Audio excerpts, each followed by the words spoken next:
Senator साहब, ये supreme court में कल से हुकूमती कारकर्दगी को ज़ेर बहस है। उसमें कहा जा रहा है कि हुकूमत ने अपने नोटिफिकेशन में बार बार तरमीम की है, तो आप क्या कहेंगे?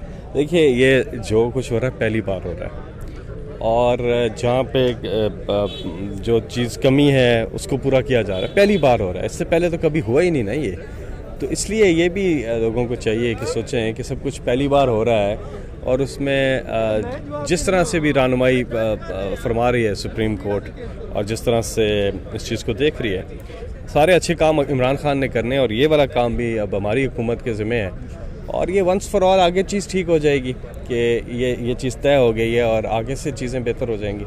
लॉ मिनिस्टर साहब अब दोबारा अपना ओहदा संभाल लेंगे? हाँ, वो आ जाएंगे ना, अभी इम्पार्शियल हुए ना। ये भी देखिए, हमारी हुकूमत अब इम्पार्शियल होना, ये लोगों को समझ ही नहीं होती कि इम्पार्शियल होना होता क्या है।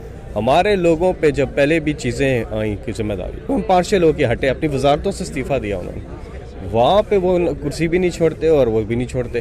तो यहाँ पे तो ये है कि इम्पार्शियल हुए और इसमें वकील बने, और वापस आ जाएंगे। जब ये ख़त्म हो जाएगा तो फिर वो वापस आ जाएंगे।